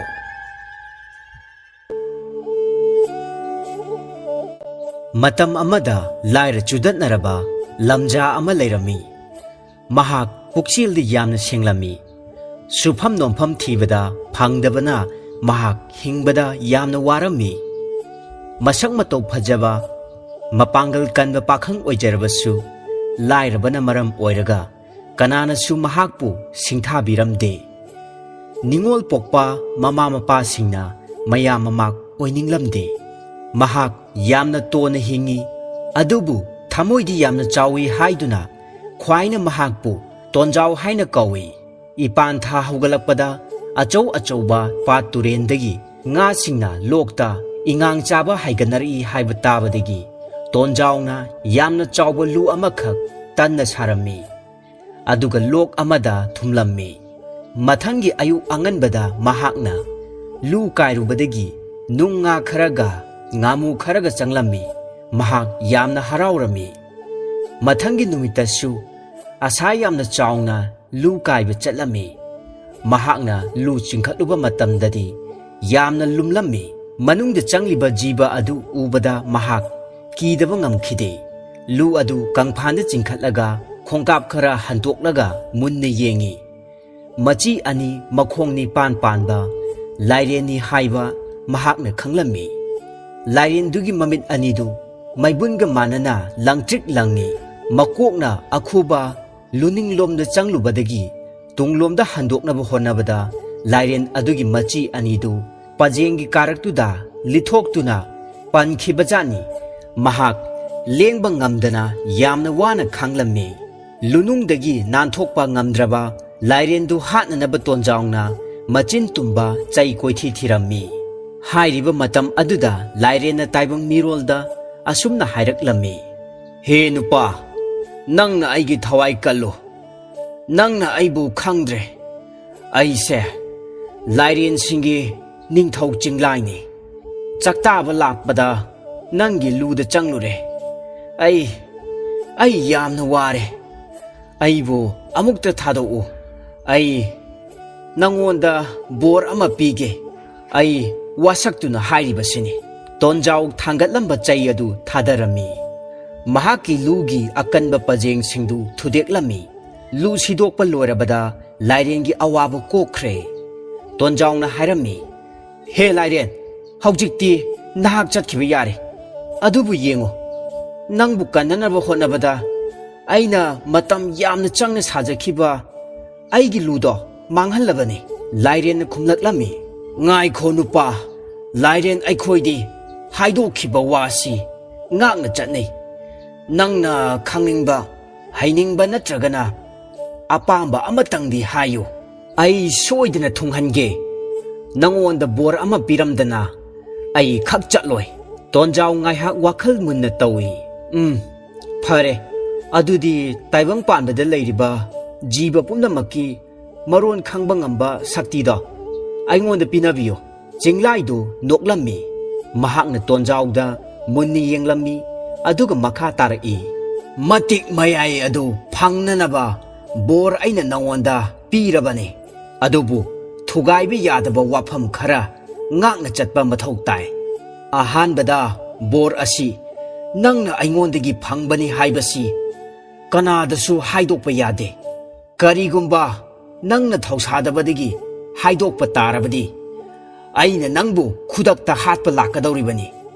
ꯑꯗꯨꯒ ꯑꯅꯤꯁꯨꯕꯗ ꯑꯩꯅ ꯍꯦꯛ ꯁꯤꯈꯤꯕ ꯃꯤꯀꯨꯞ ꯑꯗꯨꯗ ꯅꯪꯉꯣꯟꯗ ꯂꯩꯔꯤꯕ ꯕꯣꯔ ꯃꯊꯟꯇ ꯃꯥꯡꯈ꯭ꯔꯒꯗꯕꯅꯤ ꯐꯔꯦ ꯆꯦꯛꯁꯤꯜꯂꯨ ꯑꯩꯁꯨ ꯆꯠꯈ꯭ꯔꯒꯦ ꯆꯤꯡꯂꯥꯏꯗꯨ ꯈꯦꯛ ꯂꯥꯎꯗꯨꯅ ꯆꯤꯡꯊꯛꯂꯣꯝꯗ ꯍꯥꯏꯒꯠꯈ꯭ꯔꯦ ꯇꯣꯟꯖꯥꯎ ꯆꯞ ꯂꯦꯞꯇꯨꯅ ꯂꯩꯍꯧꯏ ꯃꯇꯝ ꯑꯗꯨꯗ ꯂꯣꯛꯄꯥꯟꯗ ꯍꯧꯕ ꯇꯦꯔꯥ ꯄꯥꯝꯕꯤ ꯎꯁꯥ ꯑꯃꯗ ꯅꯥꯏꯇꯣꯝ ꯇꯣꯡꯕ ꯂꯝ ꯈꯨꯅꯨ ꯑꯃꯅ ꯀꯨꯀ꯭ꯔꯨ ꯀꯨꯀ꯭ꯔꯨ ꯍꯥꯏꯅ ꯈꯣꯡꯂꯛꯈꯤ ꯃꯗꯨ ꯃꯍꯥꯛꯀꯤ ꯃꯅꯥꯀꯣꯡꯅ ꯑꯁꯨꯝꯅ ꯇꯥꯔꯝꯃꯤ ꯆꯠꯈ꯭ꯔꯦꯗꯣ ꯅꯍꯥꯛꯇꯤ ꯆꯥꯅꯕꯤ ꯑꯩꯒꯤ ꯊꯋꯥꯏ ꯑꯣꯏꯔꯤꯕꯤ ꯀꯔꯤ ꯂꯝꯗ ꯂꯩꯔꯤꯕꯒꯦ ꯇꯥꯛꯂꯛꯎꯒꯕ ꯑꯩꯉꯣꯟꯗ ꯏꯂꯛꯀꯦ ꯑꯩꯁꯨ ꯅꯇꯨꯡꯕꯨ ꯊꯥꯗꯣꯛꯂꯝꯂꯒ ꯇꯥꯏꯕꯪꯄꯥꯜ ꯑꯁꯤꯕꯨ ꯊꯃꯣꯏ ꯀꯥꯏꯅ ꯇꯦꯡꯊꯥꯔꯤꯕꯗꯨ ꯇꯥꯕꯗ ꯇꯣꯟꯖꯥꯎ ꯏꯉꯛ ꯉꯛꯂꯝꯃꯤ ꯃꯇꯨꯡꯗ ꯃꯍꯥꯛ ꯆꯤꯡꯂꯥꯏꯅ ꯄꯤꯔꯝꯕ ꯕꯣꯔꯗꯨꯒꯤ ꯁꯛꯇꯤ ꯑꯗꯨ ꯐꯪꯂꯦ ꯍꯥꯏꯕ ꯈꯪꯂꯛꯈꯤ ꯃꯍꯥꯛꯅ ꯃꯌꯨꯝꯗ ꯍꯜꯂꯛꯄꯒꯤ ꯂꯝꯕꯤꯗ ꯖꯤꯕ ꯀꯌꯥꯅ ꯁꯥꯟꯅꯕ ꯋꯥꯔꯤ ꯉꯥꯡꯅ ꯁꯛꯅꯕ ꯈꯨꯗꯤꯡꯃꯛ ꯈꯪꯕ ꯉꯝꯂꯦ ꯇꯣꯟꯖꯥꯎ ꯑꯍꯤꯡ ꯅꯨꯡꯊꯤꯜ ꯑꯅꯤꯃꯛꯇ ꯅꯨꯡꯉꯥꯏꯅ ꯄꯣꯊꯥꯕ ꯐꯪꯂꯛꯇꯕ ꯃꯇꯝ ꯀꯨꯏꯔꯛꯂꯦ ꯀꯥꯎꯖꯦꯡ ꯍꯥꯔꯧꯗꯒꯤ ꯍꯧꯔꯒ ꯎꯆꯦꯛ ꯋꯥꯌꯥ ꯀꯅꯥꯅ ꯃꯆꯥ ꯀꯥꯏꯅꯕꯒꯤ ꯀꯅꯥꯅ ꯃꯁꯥꯕꯤ ꯁꯦꯠꯅꯕꯒꯤ ꯑꯃꯅ ꯆꯥꯕ ꯐꯪꯗꯕꯒꯤ ꯑꯋꯥꯕ ꯑꯁꯤꯒꯨꯝꯕ ꯇꯦꯡꯊꯥꯈꯣꯜ ꯀꯌꯥ ꯑꯁꯤꯅ ꯃꯍꯥꯛꯀꯤ ꯅꯥꯀꯣꯡꯗ ꯑꯁꯨꯝ ꯇꯠꯇꯅ ꯌꯩꯔꯛꯄ ꯑꯁꯤꯗ ꯁꯪꯁꯥꯔꯒꯤ ꯐꯖꯕ ꯃꯁꯛ ꯎꯔꯛꯇ꯭ꯔꯦ ꯄꯣꯊꯥꯕ ꯐꯪꯅꯅꯕ ꯄꯥꯝꯕꯩ ꯊꯤꯔꯛꯄ ꯃꯇꯝꯗ ꯃꯍꯥꯛꯀꯤ ꯅꯥꯀꯣꯡ ꯑꯅꯤꯃꯛꯇ ꯂꯁꯤꯡ ꯃꯦꯜꯂꯒ ꯈꯥꯡꯂꯝꯃꯤ ꯃꯉꯣꯟꯗ ꯀꯟꯅ ꯑꯣꯠꯈꯤꯕ ꯑꯁꯤꯅ ꯑꯇꯣꯞꯄ ꯋꯥꯐꯝ ꯑꯃꯅ ꯑꯇꯣꯞꯄ ꯖꯤꯕꯁꯤꯡꯗ ꯈꯪꯍꯟꯕ ꯉꯝꯈꯤꯗꯕ ꯑꯁꯤꯅꯤ ꯅꯣꯡꯃ ꯇꯣꯟꯖꯥꯎ ꯁꯨꯛꯂꯕ ꯎꯃꯪ ꯑꯃꯗ ꯁꯤꯡ ꯆꯟꯕ ꯂꯥꯛꯂꯝꯃꯤ ꯃꯍꯥꯛꯅ ꯎꯔꯨꯝꯗ ꯉꯥꯏꯍꯥꯛ ꯄꯣꯊꯥꯔꯤꯉꯩ ꯃꯇꯝ ꯑꯗꯨꯗ ꯑꯣꯏ ꯊꯪꯕ ꯅꯥꯒꯤ ꯂꯁꯤꯡ ꯂꯧꯊꯣꯛꯂꯝꯃꯤ ꯃꯍꯥꯛꯅ ꯉꯥꯔꯤꯕ ꯎꯗꯨꯒꯤ ꯃꯇꯣꯟꯗ ꯇꯣꯡꯕ ꯀ꯭ꯋꯥꯛ ꯑꯅꯤꯈꯛꯅ ꯋꯥꯔꯤ ꯁꯥꯕ ꯃꯍꯥꯛꯅ ꯇꯥꯔꯝꯃꯤ ꯃꯗꯨ ꯇꯣꯟꯖꯥꯎꯅ ꯈꯪꯅꯅꯕ ꯍꯣꯠꯅꯔꯝꯃꯤ ꯀ꯭ꯋꯥꯛ ꯂꯥꯕꯅ ꯍꯥꯏꯔꯝꯃꯤ ꯃꯁꯤꯒꯤ ꯅꯨꯄꯥꯁꯤ ꯃꯃꯤꯠꯄꯨ ꯇꯥꯡꯕ꯭ꯔꯥ ꯀꯩꯅꯣ ꯃꯃꯥꯡꯗ ꯈꯨꯗꯣꯞ ꯑꯃ ꯇꯥꯔꯤꯕꯁꯤ ꯈꯨꯟꯗꯦꯅꯦꯍꯦ ꯀ꯭ꯋꯥꯛ ꯑꯃꯣꯝꯅ ꯈꯨꯝꯃꯤ ꯀꯅꯥꯒꯤ ꯈꯨꯗꯣꯞꯅꯣ ꯇꯥꯔꯤꯕꯁꯤꯕꯣ ꯃꯁꯤꯅ ꯀꯔꯤ ꯀꯥꯟꯅꯒꯗꯧꯔꯤꯕꯅꯣ ꯃꯁꯤꯒꯤ ꯈꯨꯗꯣꯞ ꯑꯁꯦ ꯂꯩꯕꯥꯛ ꯑꯁꯤꯒꯤ ꯌꯨꯕ꯭ꯔꯥꯖꯀꯤ ꯈꯨꯗꯣꯞꯅꯤ ꯅꯣꯡꯃ ꯃꯍꯥꯛꯅ ꯁꯥꯗꯥꯟꯕ ꯂꯥꯛꯄꯗ ꯈꯨꯗꯣꯞ ꯑꯁꯦ ꯃꯐꯝ ꯑꯁꯤꯗ ꯇꯥꯍꯧꯕꯅꯤ ꯃꯅꯤ ꯊꯤꯟꯕ ꯈꯨꯗꯣꯞꯁꯤ ꯃꯥꯡꯈꯤꯕꯗꯒꯤ ꯌꯨꯕ꯭ꯔꯥꯖ ꯋꯥꯈꯜ ꯌꯥꯝꯅ ꯅꯨꯡꯉꯥꯏꯇꯅ ꯊꯃꯣꯏ ꯁꯣꯛꯈ꯭ꯔꯕꯅꯤ ꯈꯨꯗꯣꯞ ꯑꯁꯤ ꯅꯨꯄꯥ ꯑꯁꯤꯅ ꯈꯨꯜꯂꯒ ꯌꯨꯕ꯭ꯔꯥꯖꯇ ꯄꯤꯔꯨꯔꯕꯗꯤ ꯂꯟ ꯊꯨꯝ ꯌꯥꯝꯅ ꯐꯪꯒꯗꯧꯔꯤꯕꯅꯤ ꯋꯥꯔꯤ ꯁꯥꯟꯅꯔꯝꯕ ꯀ꯭ꯋꯥꯛ ꯑꯗꯨ ꯄꯥꯏꯈ꯭ꯔꯦ ꯇꯣꯟꯖꯥꯎ ꯍꯧꯒꯠꯂꯗꯨꯅ ꯃꯃꯥꯡꯒꯤ ꯅꯥꯄꯤ ꯍꯧꯔꯤꯕ ꯃꯐꯝ ꯑꯗꯨꯗ ꯀꯣꯏꯊꯤ ꯊꯤꯕ ꯍꯧꯔꯛꯂꯝꯃꯤ ꯃꯍꯥꯛꯅ ꯐꯖꯔꯕ ꯃꯅꯤ ꯊꯤꯟꯕ ꯁꯅꯥ ꯈꯨꯗꯣꯞ ꯑꯃꯈꯛ ꯐꯪꯂꯝꯃꯤ ꯃꯍꯥꯛ ꯌꯥꯝꯅ ꯍꯔꯥꯎꯅ ꯃꯌꯨꯝꯗ ꯍꯜꯂꯛꯂꯝꯃꯤ ꯅꯣꯡꯉꯥꯟꯕꯒ ꯇꯣꯟꯖꯥꯎ ꯀꯣꯅꯨꯡꯗ ꯆꯠꯂꯝꯃꯤ ꯃꯍꯥꯛꯀꯤ ꯃꯃꯤꯡ ꯃꯊꯥ ꯂꯩꯐꯝꯅꯆꯤꯡꯕ ꯊꯣꯉꯥꯛꯄꯁꯤꯡꯗ ꯐꯖꯅ ꯇꯥꯛꯂꯒ ꯌꯨꯕ꯭ꯔꯥꯖ ꯑꯃꯨꯛꯇꯪ ꯎꯅꯖꯒꯦ ꯍꯥꯏꯖꯔꯝꯃꯤ ꯅꯤꯡꯊꯧ ꯃꯅꯥꯏꯁꯤꯡꯅ ꯃꯥꯕꯨ ꯌꯨꯕ꯭ꯔꯥꯖꯀꯤ ꯃꯅꯥꯛꯇ ꯄꯨꯁꯤꯜꯂꯛꯂꯝꯃꯤ꯫ ꯇꯣꯟꯖꯥꯎꯅ ꯃꯅꯤ ꯊꯤꯟꯕ ꯁꯅꯥ ꯈꯨꯗꯣꯞ ꯑꯗꯨ ꯌꯨꯕ꯭ꯔꯥꯖꯇ ꯀꯠꯂꯝꯃꯤ꯫ ꯃꯥꯡꯂꯨꯔꯕ ꯈꯨꯗꯣꯞ ꯑꯃꯨꯛ ꯍꯟꯅ ꯐꯪꯕ ꯑꯗꯨꯗ ꯌꯨꯕ꯭ꯔꯥꯖ ꯍꯔꯥꯎꯕꯒꯤ ꯉꯝꯈꯩ ꯂꯩꯈꯤꯗ꯭ꯔꯦ꯫ ꯌꯨꯕ꯭ꯔꯥꯖꯅ ꯍꯪꯂꯛꯂꯝꯃꯤ, ꯇꯣꯟꯖꯥꯎ, ꯈꯨꯗꯣꯞ ꯑꯁꯤꯗꯤ ꯅꯪꯅ ꯀꯗꯥꯏꯗꯒꯤ ꯐꯪꯕꯒꯦ? ꯌꯨꯕ꯭ꯔꯥꯖ, ꯈꯨꯗꯣꯞ ꯑꯁꯤ ꯅꯅꯥꯏ ꯑꯩꯅ ꯎꯃꯪꯗ ꯁꯤꯡ ꯆꯟꯕ ꯆꯠꯄꯗ ꯈꯨꯟꯖꯔꯛꯄꯅꯤ꯫ ꯑꯗꯨꯒ ꯈꯨꯗꯣꯞ ꯑꯁꯤ ꯑꯩꯒꯤ ꯈꯨꯗꯣꯞꯅꯤ ꯍꯥꯏꯕꯗꯤ ꯀꯔꯝꯅ ꯅꯪꯅ ꯈꯪꯂꯤꯕ? ꯅꯅꯥꯏ ꯑꯩꯍꯥꯛ ꯈꯨꯗꯣꯞꯁꯤꯒꯤ ꯃꯄꯨꯗꯤ ꯈꯪꯖꯗꯦ꯫ ꯑꯗꯨꯕꯨ ꯑꯁꯨꯛ ꯌꯥꯝꯅ ꯃꯒꯨꯟ ꯂꯩꯕ ꯈꯨꯗꯣꯞ ꯑꯁꯤꯗꯤ ꯑꯩꯒꯨꯝꯕ ꯂꯥꯏꯔ ꯆꯨꯗꯠꯅꯕ ꯃꯤꯁꯛ ꯑꯃꯅꯗꯤ ꯁꯤꯕꯗ ꯄꯛꯆꯔꯣꯏ꯫ ꯇꯁꯦꯡꯅ ꯍꯥꯏꯖꯔꯕꯗ ꯈꯨꯗꯣꯞ ꯑꯁꯤꯒꯤ ꯃꯄꯨꯁꯤꯗꯤ ꯅꯤꯡꯊꯧ ꯅꯠꯇ꯭ꯔꯒꯅ ꯌꯨꯕ꯭ꯔꯥꯖꯀꯤ ꯑꯣꯏꯐꯝ ꯊꯣꯛꯏ ꯈꯟꯖꯗꯨꯅ ꯄꯨꯖꯔꯛꯄꯅꯤ꯫ ꯆꯨꯝꯃꯤ, ꯃꯁꯤ ꯑꯩꯒꯤ ꯈꯨꯗꯣꯞꯅꯤ꯫ ꯑꯩꯅ ꯁꯥꯗꯥꯟꯕ ꯆꯠꯄꯗ ꯎꯃꯪꯗ ꯃꯥꯡꯍꯧꯕꯅꯤ꯫ ꯍꯧꯖꯤꯛ ꯅꯪꯅ ꯈꯨꯜꯂꯒ ꯄꯨꯔꯛꯄꯁꯤꯗ ꯑꯩ ꯍꯥꯏꯐꯝ ꯈꯪꯗꯅ ꯅꯨꯡꯉꯥꯏꯔꯦ꯫ ꯐꯔꯦ ꯐꯔꯦ, ꯍꯥꯏꯌꯨ, ꯅꯍꯥꯛ ꯐꯝꯅꯥꯏꯕ ꯄꯥꯝꯕ꯭ꯔꯥ ꯅꯠꯇ꯭ꯔꯒꯅ ꯃꯁꯤꯒꯤ ꯃꯃꯜ ꯑꯣꯏꯅ ꯁꯅꯥ ꯂꯨꯄꯥ ꯄꯥꯝꯕ꯭ꯔꯥ? ꯅꯅꯥꯏ ꯑꯩꯅ ꯄꯦꯟꯖꯕ ꯄꯥꯝꯖꯕꯁꯤ ꯌꯨꯕ꯭ꯔꯥꯖꯅ ꯍꯔꯥꯎ ꯅꯨꯡꯉꯥꯏꯅ ꯑꯩꯉꯣꯟꯗ ꯅꯨꯡꯁꯤꯕ ꯎꯠꯄꯤꯕ ꯃꯁꯤꯇꯅꯤ꯫ ꯃꯁꯤꯗꯒꯤ ꯍꯦꯟꯕ ꯑꯩ ꯃꯅꯥ ꯑꯃꯠꯇ ꯄꯥꯝꯖꯗꯦ꯫ ꯁꯥꯕꯥꯁ ꯇꯣꯟꯖꯥꯎ, ꯉꯁꯤꯗꯒꯤ ꯅꯪ ꯑꯩꯒꯤ ꯃꯔꯨꯞ ꯑꯣꯏꯔꯕꯅꯤ꯫ ꯑꯩꯈꯣꯏ ꯑꯅꯤ ꯏꯇꯥꯎ ꯁꯥꯟꯅꯔꯁꯤ꯫ ꯑꯩꯉꯣꯟꯗ ꯍꯧꯖꯤꯛꯃꯛ ꯏꯇꯥꯎ ꯍꯥꯏꯅ ꯀꯧ꯫ ꯍꯥꯏꯍꯩꯗꯦ ꯌꯨꯕ꯭ꯔꯥꯖ, ꯑꯩꯒꯨꯝꯕ ꯂꯥꯏꯔ ꯇꯣꯜꯂꯕꯒ ꯀꯝꯗꯧꯅ? ꯌꯥꯔꯣꯏ, ꯍꯧꯖꯤꯛꯃꯛ ꯏꯇꯥꯎ ꯀꯧꯒꯗꯕꯅꯤ꯫ ꯑꯗꯨꯒ ꯅꯍꯥꯛ ꯂꯨꯄꯥ ꯈꯥꯎ ꯑꯃꯁꯨ ꯄꯨꯈꯤꯒꯗꯕꯅꯤ꯫ ꯇꯣꯟꯖꯥꯎ ꯂꯩꯊꯣꯛꯄ ꯌꯥꯔꯔꯣꯏ ꯍꯥꯏꯅ ꯈꯟꯈꯤ꯫ ꯃꯔꯝ ꯑꯗꯨꯅ ꯍꯥꯏꯔꯝꯃꯤ, ꯌꯨꯕ꯭ꯔꯥꯖꯀꯤ ꯌꯥꯊꯪ ꯐꯤꯒꯥꯎ ꯁꯥꯅ ꯌꯥꯖꯔꯦ, ꯏꯇꯥꯎ ꯍꯥꯏꯅ ꯀꯧꯖꯔꯦ꯫ ꯇꯣꯟꯖꯥꯎ ꯂꯨꯄꯥ ꯈꯥꯎ ꯑꯃ ꯄꯨꯗꯨꯅ ꯃꯌꯨꯝꯗ ꯍꯜꯂꯛꯂꯦ꯫ ꯃꯍꯥꯛ ꯐꯧ ꯆꯦꯡ ꯃꯔꯥꯡ ꯀꯥꯏꯅ ꯋꯥꯟꯁꯤꯟꯕꯒ ꯂꯣꯏꯅꯅ ꯐꯖꯕ ꯐꯤꯔꯣꯜꯁꯨ ꯂꯩꯕ ꯉꯝꯖꯔꯦ꯫ ꯇꯣꯟꯖꯥꯎꯅ ꯂꯥꯏꯕꯛ ꯐꯈꯤꯕꯒꯤ ꯋꯥꯔꯤꯁꯤ ꯂꯩꯀꯥꯏ ꯈꯨꯟ ꯃꯤ ꯄꯨꯝꯅꯃꯛꯅ ꯇꯥꯟꯅꯔꯝꯃꯤ꯫ ꯅꯣꯡꯃ ꯇꯣꯟꯖꯥꯎ ꯀꯣꯅꯨꯡꯒꯤ ꯑꯉꯝ ꯑꯊꯧꯁꯤꯡꯅ ꯁꯤꯜꯂꯒ ꯁꯥꯟꯅꯕ ꯁꯒꯣꯜ ꯀꯥꯡꯖꯩꯒꯤ ꯀꯨꯝꯍꯩ ꯑꯃꯈꯛ ꯌꯦꯡꯂꯝꯃꯤ꯫ ꯌꯨꯕ꯭ꯔꯥꯖꯀꯤ ꯀꯥꯡꯕꯨꯒ ꯃꯟꯇ꯭ꯔꯤ ꯃꯆꯥꯒꯤ ꯀꯥꯡꯕꯨꯒ ꯁꯥꯟꯅꯔꯝꯃꯤ꯫ ꯃꯟꯇ꯭ꯔꯤ ꯃꯆꯥꯒꯤ ꯀꯥꯡꯕꯨꯅ ꯈꯔ ꯂꯥꯛꯆꯕꯒꯨꯝ ꯎꯕ ꯑꯗꯨꯗ ꯃꯍꯥꯛ ꯃꯊ꯭ꯋꯥꯏ ꯅꯨꯡꯉꯥꯏꯔꯝꯗꯦ꯫ ꯃꯁꯥꯃꯛ ꯀꯥꯡꯖꯩ ꯑꯗꯨꯗ ꯁꯥꯟꯅꯕ ꯌꯥꯎꯔꯒꯦ ꯍꯥꯏꯅ ꯈꯜꯂꯝꯃꯤ꯫ ꯃꯔꯝ ꯑꯗꯨꯅ ꯌꯨꯕ꯭ꯔꯥꯖꯀꯤ ꯀꯥꯡꯕꯨꯅ ꯃꯤꯔꯩꯕꯥꯛꯇꯒꯤ ꯃꯁꯥ ꯐꯕ ꯃꯄꯥꯡꯒꯜ ꯀꯟꯕ ꯁꯒꯣꯜ ꯊꯤꯕ ꯆꯠꯄꯗ ꯃꯍꯥꯛꯁꯨ ꯌꯥꯎꯔꯝꯃꯤ꯫ ꯂꯩꯕꯥꯛ ꯑꯃ ꯌꯧꯔꯛꯄ ꯃꯇꯝꯗ ꯃꯈꯣꯏꯅ ꯁꯒꯣꯜ ꯂꯂꯣꯟꯕꯁꯤꯡꯒ ꯎꯅꯔꯝꯃꯤ꯫ ꯑꯆꯧꯕ ꯁꯒꯣꯜ ꯁꯪ ꯑꯃꯗ ꯃꯈꯣꯏ ꯄꯨꯁꯜꯂꯝꯃꯤ꯫ ꯃꯥꯒꯤ ꯑꯄꯥꯝꯕ ꯈꯟꯅꯔꯕ ꯃꯇꯨꯡ ꯃꯃꯜ ꯍꯨꯟꯅꯈꯤ꯫ ꯃꯇꯝ ꯑꯁꯤꯗ ꯀꯥꯆꯤꯟꯗ ꯄꯨꯜꯂꯤꯕ ꯁꯣꯟꯃꯟꯕꯅ ꯆꯨꯝꯅꯒ ꯂꯦꯞꯄ ꯉꯝꯖꯗ꯭ꯔꯕ, ꯍꯟꯅ ꯐꯥꯎꯕ ꯌꯦꯡꯕꯤꯗ꯭ꯔꯕ ꯁꯒꯣꯜ ꯑꯃꯅ ꯍꯟꯅ ꯈꯣꯡꯂꯛꯈꯤ꯫ ꯃꯥꯒꯤ ꯃꯔꯣꯜꯗꯣ ꯇꯣꯟꯖꯥꯎꯅ ꯈꯪꯂꯦ꯫ ꯑꯣ ꯇꯥꯏꯕꯪ ꯑꯄꯪꯕ ꯁꯥ, ꯑꯩꯕꯨ ꯀꯔꯤꯒꯤ ꯈꯪꯕꯤꯗ꯭ꯔꯤꯕꯅꯣ? ꯑꯩꯁꯦ ꯁꯣꯔꯥꯔꯦꯟꯒꯤ ꯁꯒꯣꯜ ꯑꯄꯥꯏꯕꯤꯒꯤ ꯃꯆꯥꯅꯤ꯫ ꯑꯩꯕꯨ ꯊꯥꯗꯣꯛꯄꯤꯔꯒ ꯑꯩꯅ ꯄꯥꯝꯖꯕ ꯁꯖꯤꯛ ꯊꯤꯗꯨꯅ ꯆꯥꯍꯜꯂꯕꯗꯤ ꯑꯩꯅ ꯌꯥꯝꯅ ꯊꯨꯅꯃꯛ ꯅꯣꯏ ꯄꯦꯟꯒꯗꯧꯔꯤꯕꯅꯤ, ꯑꯗꯨꯒ ꯄꯥꯏꯕꯁꯨ ꯉꯝꯒꯗꯧꯔꯤꯕꯅꯤ꯫ ꯇꯣꯟꯖꯥꯎ ꯁꯒꯣꯜ ꯑꯗꯨꯒꯤ ꯃꯅꯥꯛꯇ ꯆꯪꯁꯤꯟꯗꯨꯅ ꯃꯈꯨꯠꯅ ꯅꯥꯟꯕꯤꯔꯝꯃꯤ꯫ ꯂꯂꯣꯟꯕꯁꯤꯡꯗ ꯃꯃꯜ ꯍꯪꯂꯦ꯫ ꯁꯒꯣꯜ ꯃꯄꯨꯅ ꯈꯨꯝꯂꯛꯈꯤ, ꯃꯍꯥꯁꯣꯏ, ꯁꯒꯣꯜ ꯑꯁꯤꯕꯨ ꯄꯥꯝꯕꯤꯔꯕꯗꯤ ꯄꯤꯅꯤꯡꯕ ꯈꯔ ꯍꯦꯛꯇ ꯄꯤꯕꯤꯔꯒ ꯑꯗꯨꯝ ꯂꯧꯕꯤꯕ ꯌꯥꯒꯅꯤ꯫ ꯑꯩ ꯃꯃꯜꯒ ꯊꯤꯖꯔꯣꯏ, ꯃꯁꯤ ꯊꯥꯛꯄꯗ ꯑꯩ ꯌꯥꯝꯅ ꯋꯥꯔꯕꯅꯤ꯫ ꯃꯃꯜ ꯄꯤꯗꯅ ꯂꯦꯝꯅ ꯄꯣꯠ ꯂꯧꯅꯤꯡꯗꯕꯗꯒꯤ ꯇꯣꯟꯖꯥꯎꯅ ꯁꯒꯣꯜ ꯑꯗꯨꯒꯤ ꯃꯄꯨꯗ ꯁꯦꯜ 3 ꯄꯤꯕ ꯎꯕꯗ ꯃꯔꯨꯞꯁꯤꯡꯅ ꯃꯍꯥꯛꯄꯨ ꯉꯥꯎꯔꯦ ꯍꯥꯏꯅꯔꯝꯃꯤ꯫ ꯇꯣꯟꯖꯥꯎꯅ ꯆꯨꯞꯂꯤ ꯊꯣꯛꯇꯨꯅ ꯂꯝꯍꯥꯡꯗ ꯄꯨꯊꯣꯔꯛꯄ ꯃꯇꯝꯗ ꯁꯒꯣꯜꯅ ꯀꯟꯅ ꯈꯣꯡꯂꯒ ꯍꯥꯏꯔꯛꯈꯤ, ꯑꯩꯕꯨ ꯊꯥꯗꯣꯛꯄꯤꯌꯨ, ꯑꯩꯅ ꯄꯥꯝꯕ ꯁꯖꯤꯛ ꯆꯥꯔꯨꯔꯒ ꯌꯥꯝꯅ ꯊꯨꯅ ꯍꯜꯂꯛꯀꯦ꯫ ꯇꯣꯟꯖꯥꯎꯅ ꯁꯒꯣꯜ ꯑꯗꯨ ꯊꯥꯗꯣꯛꯈ꯭ꯔꯦ꯫ ꯁꯒꯣꯜ ꯍꯔꯥꯎꯅ ꯆꯦꯟꯈꯤ꯫ ꯇꯣꯟꯖꯥꯎꯅ ꯇꯧꯔꯤꯕꯗꯨ ꯎꯕꯗ ꯃꯌꯥꯝ ꯉꯛꯄꯗ ꯅꯠꯇꯅ ꯅꯣꯛꯅꯕꯁꯨ ꯃꯌꯥꯎꯅꯔꯝꯃꯤ꯫ ꯑꯗꯨꯕꯨ ꯇꯣꯟꯖꯥꯎꯒꯤ ꯁꯒꯣꯜ ꯑꯗꯨꯗꯤ ꯉꯥꯏꯍꯥꯛꯀꯤ ꯃꯇꯨꯡꯗ ꯍꯜꯂꯛꯂꯝꯃꯤ꯫ ꯃꯇꯨ ꯃꯅꯥꯟꯁꯨ ꯌꯥꯝꯅ ꯈꯤꯡꯅ ꯎꯔꯦ꯫ ꯃꯥꯒꯤ ꯑꯄꯥꯝꯕ ꯁꯒꯣꯜ ꯂꯩꯅꯔꯒ ꯊꯥ 2ꯒꯤ ꯈꯣꯡꯆꯠꯇ ꯂꯩꯔꯨꯔꯕ ꯌꯨꯕ꯭ꯔꯥꯖꯀꯤ ꯀꯥꯡꯕꯨ ꯑꯗꯨ ꯃꯔꯩꯕꯥꯛꯇ ꯑꯃꯨꯛ ꯍꯜꯂꯛꯂꯦ꯫ ꯍꯧꯖꯤꯛ ꯇꯣꯟꯖꯥꯎꯒꯤ ꯁꯒꯣꯜꯅ ꯆꯞ ꯆꯥꯅ ꯅꯣꯏꯔꯛꯄ ꯎꯕꯗ ꯃꯔꯨꯞꯁꯤꯡ ꯑꯗꯨ ꯌꯥꯝꯅ ꯉꯛꯂꯝꯃꯤ꯫ ꯇꯣꯟꯖꯥꯎ ꯁꯒꯣꯜ ꯀꯥꯡꯖꯩ ꯁꯥꯟꯅꯔꯣꯏ ꯑꯣꯏꯔꯦ꯫ ꯊꯣꯏꯗꯣꯛ ꯍꯦꯟꯗꯣꯛꯅ ꯍꯩꯁꯤꯡꯕ ꯁꯥꯟꯅꯔꯣꯏ ꯑꯣꯏꯕꯒꯤꯗꯃꯛ ꯃꯌꯥꯝꯅ ꯃꯍꯥꯛꯄꯨ थागतनरमी महाक यावरकपदगी युवराजकी कांगबु अदु मपांगल हेना कंखलकपना मंत्री मचागी कांगबु सिंगना लाक्चबा ngamkhidre तोंजावगी सगोलना लमजेन यांगबगी वारीसी अयेंग पुमनमकना वारी लिनरकलमी अदुबु तोंजाव नत्तना सगोल अदुगी मथक्ता कनानासु तोंबा यारमदे लैमाइदा हेक्तमक लंगथरमी नौना यावरकपा तोंजावगी हैसिंगबगी वारी ताबदा निंगथौ मचानुपी अदु नोंमा कांगजेबुंगदा सगोल कांगजे येंगबा थोरखी नाकन अनिमकना यामना चेक्सिनना सानरमी मंत्री मचाना मयामदगी खरा हेना हई हाइबा उन्ननबा यामना कन्ना होटनरमी अदुबु महाक तोंजावगा लंबा पाबदी ngamkhidre तोंजावना थंगना थंगना पांजन मंगा चनबदगी मंत्री मचागी कांगबुदु माइथीरगा सानबा लोइसिनखी मथंगी सिंगनबगी नुमित लाउथोकलबा मतुंगदा तोंजाव मयुमदा हलकले मंत्री मचागी कांगबु इज्जत कन्ननबा होटनबदा लैजबी थादुना औराइरमी सिंगनबगी नुमित यौरकले सानबा होंगनबा थौरांग पुंबा तौनरकलबा मतम अदु फावबा तोंजाव यौरक्त्रे महाराज सना मियेंग तारिबनिना ngainafam thokte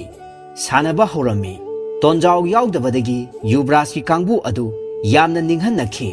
मंत्री मचागी कांगबुना लाक्चना उरे पांजन मरी थोइदुना लैरम्मी मतम अदुदा तोंजाव यामना थेंगना थुंगलम्मी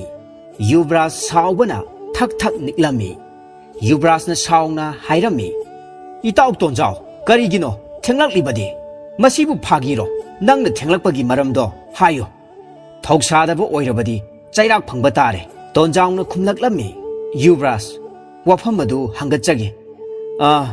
मयाम मरु पुमनमक्कीदी चाक थोंबिनबा लैबनिना ngantana थौरांग तोंगनबा ngamido अदुबु आइगिदी कनासु लैजदबनिना चाना थकनबा होटनरिङै खरा थेंजख्रे वारुबिगनो युवराज वाखल ngaihak तौई अदुगा खुमलखी फरे मी अमगी महुत सिलो पांजन अमा हंदोकपा ngamlabadi mana amadi soiraroi खंगो तोंजाव यामना कन्ना सानखी यामना थुना पांजन सिंदोकपा ngambata natana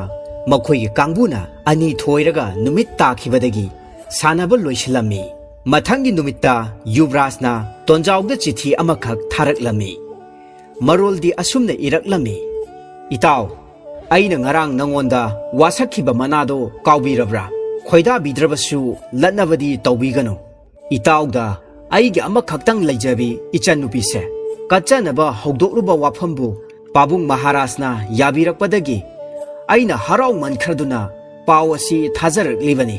नुंगाइबगा ngakpaga पुनखिबना तोंजाव वा ngangbा थोखिद्रे महाक लाइबक यामना फरे हाइबगी पाव युवराजता हनख्रे तोंजाव निंगथौ मचानुपी अदुगा लुहोंगदुना निंगथौगी ममा इबुंग हाइबदु ओइरे लन थुंगी अवाटपा हाइबदु अमत्ता लैत्रे राजकुमारीना महाकपु यामना थवाई हक्चांग यावना सेवा तौरमी हावरा हावरबा मथेलुकोई कयामरुम लानसिल्ली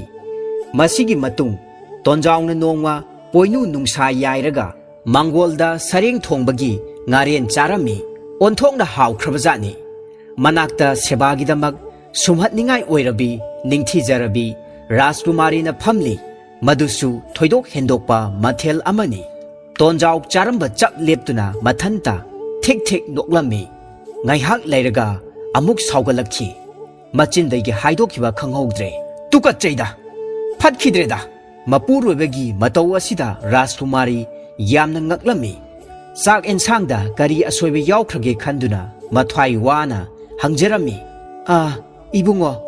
ननाइगिसे करी असोइबा यावख्रबगे तोंजावना करीसु तौदे हाइना खुमलकपदा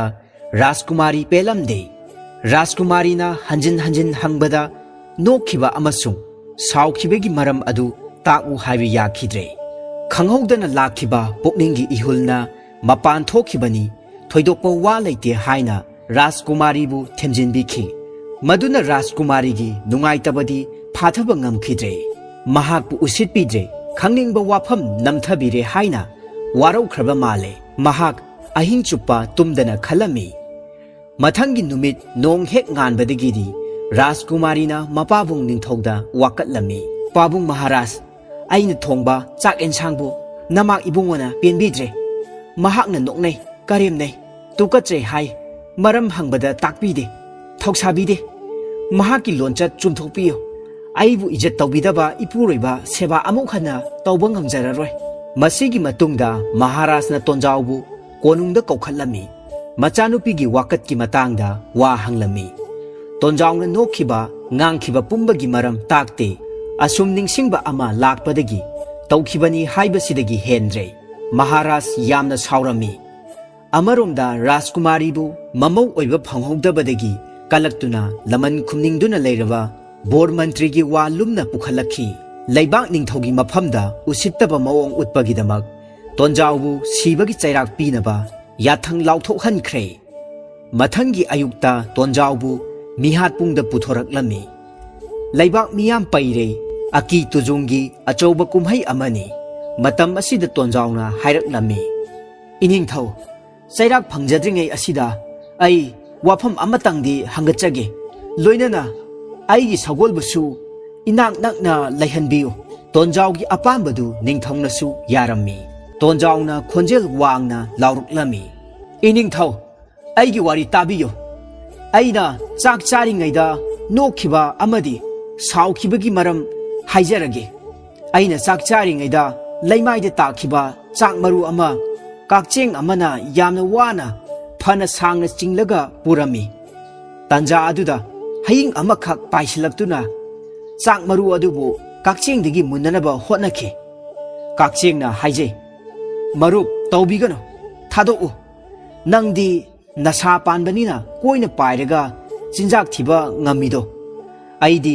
thamna chatpa ngamjadabanina masi yamna wana pujarakpani hayingna khumkhi marup chak chariba taibang migi manakta chak mayam ama tari aina amatang puge hotnaba kuirabani hektamak tanthorei akon basidi ai sining sitta magi khubaktagi nanthorapani ai amu hanna naksiluba yararoi nangdi changningba matamda changlaga puningba makhai purakpa yagani marup aigi isa singdo mabuk yamna lamhore saksi ai pukhrage asum haina kaksenga hayinga ngangnabasi aina taraga nokhibani madugi matungda mathau yamna chinba saba haro amakhak paisilaktuna makhoi anidagi chak maru ado munbikhre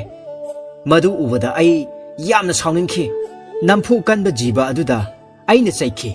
tonjawgi wafam aduda yaningdabugum mayam pumnamakna launaraklami waremni hainarami karamna taibang minabu kakcheng amasung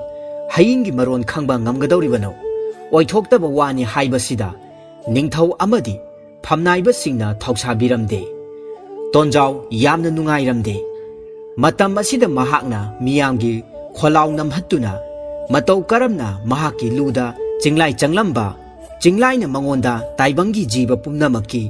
marol khangba ngambagi bor piramba hairiba thogdok adugi matangda wari lirami wari hek loisilakpa matamda mitna kuppada nongpok chingdoldagi mamitna maibun thanduna khek lauduna paitharakhi mayam pumnamak pakhatnare khudak aduda tonjaw mahaki sagol mathakta chongkhattuna cinglaigi mamangda paikhre miyam singkibana samji khaina chenarami cinglaina tonjawbu yotkadabagi paisilaklami tonjawsu mahaki sagol yangna paihalle chingpat turel samudra umang wamangi mathakta karigumbadana yamna nemna ayamba matamdadi lachil phawna leiduna sagol apaibina mapubu kannanaba mapangal phudoklami chinglaidu lehoraboita natraga makhoigi chenpham khangkhidraboi khalui manam namduna hekta yoksilakhi lotpa nanthokpa yabagi pambai amata leiramde matam yamna sangna pairakpadagi choktaraba sagol adu ising yamna khaurangle madumak chinglaidasu thokhi sagol mamai paige toramlaba adu asum leitha hore sagolna khonglami ising khajiktang thakhige hairami hairiba matam asida torban kagu animakta nungphau sektana pak sanna chaidun leiba achoba turel amakhak leiba urami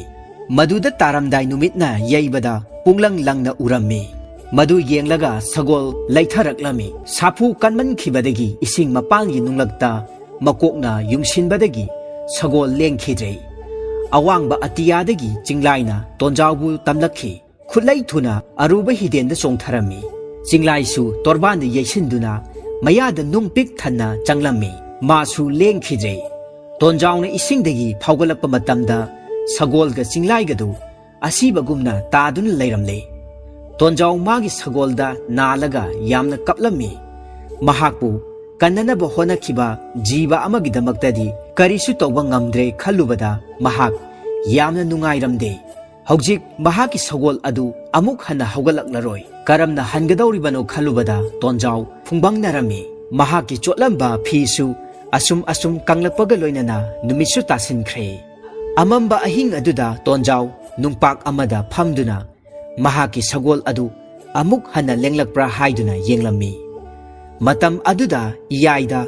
मैरा अनिखक assume assume तापना ताउथरकपा महाकना उरम्मी नक्सिलकपा मतमददी ही अमगी मनुंगदा nganba ओइरमले अदुगा मखोइदु मै नत्ते Asangba चामोर अमगा अंगांगबा चामोर अमगना मायोकनना nganbani हाइबसी खंगलमी तोंजाउ ngakna yengi तंजा अदुदा नुंगलकता कुंदुना लेरंबा थेंगु अनिना वारी साबा महाकना तारकलमी थेंगु अमना high ए येंगुने हिनुंगदा ngalibा चामोर अंगांगबा असिना तौबा ngamba matik magundi माबु इसिंगदा लुपलगा चाइथोरकपा मचुमना सोक्लुबा खुदिंगमक उत ओनगदौरिबनी अदुबु अनिरक हन्ना इसिंगदा लुपलबदी करिसु कानद्रे अतोपा थेंगु अदुनसु अमुक हाइरकलमी असंगबा असिगिसु मगुन खंगनिंब्रा मागी मचुम असिना असिबा नत्रगा अनाबा सिंगी मथक्ता चाइसिनबदा हानागुमना मपांगल कंखलकदौरिबनी माबुसु इसिंगदा अमुक्का हन्ना लुपलुरबदी मतिक मयाई पुमनमक मांखिगदौरिबनी तोंजाउ यामना थुना याई तमना चलमी ही मनुंगदगी चामोर अनिमक लौरमी थेंगु सिंग अदुगी मरोल खंगलिबदुना ताकपदी चिंगलाई सीजी हाइबसिनी तोंजाउ यामना थुना अंगांगबा चामोर अदु ख्वांगी फिरैदा येपसिलमी अदुगा असंगबा चामोर अदुबुना इसिंगदा लुपलगा सगोलदा खिक्लमी सगोल अदु फुक लाउना हौगलक्तुना खोंगलखी इसिंग थक्लगा चटसी हाइरमी इसिंग पेना थक्लबा मतुंगदा सगोलगी मथक्ता तोंजाउ काखतले सगोलना पाइननबा थौरांगदा लेरगा तोंजाउना चामोर चिंगलाइदा चाइरगा लंगथोखी चिंगलाइना गर गर खेक नंगदुना हौगलकपा मतमदा तोंजाउ चामोर हुंदोखरे महाक सगोल थौबा हौरे चिंगलाइना खुदक्ता तानरकले मखादा नुंग कामथोकलगा तोंजाउना पाइखिबा माइकैरोमदा येंगलखी मासु इसिंग पेना थक्रे चिंगलाई यामना थुना तानखलकलमी था अमगी लापनबा मनम फाबा ngamba चिंगलाइनी तोंजाउना लोटकदबसी कदाइदनो चिंगलाइना यामना थुना तानरकलमी तोंजाउगी सगोल लाखिबा लंबीदु इनरकलमी नोंमगी मतम तानरकलबगी मतुंगदा तोंजाउ मरैबाक यौरे कोनुंगी सुमांगदा मियाम लेबा महांगना उरमी तोंजाउ अतियादगी नेमथरक्तुना लाउरखी इसिंग पुनमा पुथोरओ हौजिक चिंगलाई नक्सिलकले असुम हाइना तोंजाउना कन्ना कन्ना लाउरकलमी तोंजाउगी नुपी राजकुमारीना निंगमदबना ओन थोइना कपतुना लेरंबनी राजकुमारीना खुलै थुना पुन अमदे इसिंग हापतुना सनथोंग मयादा थमलमी तोंजाउना मागी सगोलबु खामनगा लेमाइदा लेफलमी महाक यामना थुना अंगांगबा चामोर फिरैदगी लौथोक्तुना पुनगी इसिंगदा लुपलमी तोंजाउना लेपलिबा मफम येंगलगा चिंगलाई खेक लाउदुना कुमथरकलमी तोंजाउना खुदक अदुदा चामोरगी मचुम पुमनमक चिंगलाइदा चाइसिलमी अदुगा चामोर अदु लंगथोक्लमी मतम अदुदा चिंगलाई अदु उत ओंदुना लैबुंग ओइना लैख्रे खुदक अदुमक्तदा तोंजाउगी सगोल अदु अतिया थक्ता पाइखतखी माना हौना हौना खोंगलमी तोंजाउना मागी मरोल अदु खंखिद्रे मागिदु काइनरसी नुंगाइना पालहौरो हाइबा ओइरंबा याई खलमी अंगकपा थौदो असिगी मतुंगदा तोंजाउगा निंगथौगी मचानुपीगदु यामना नुंगाइना पानखिरमी।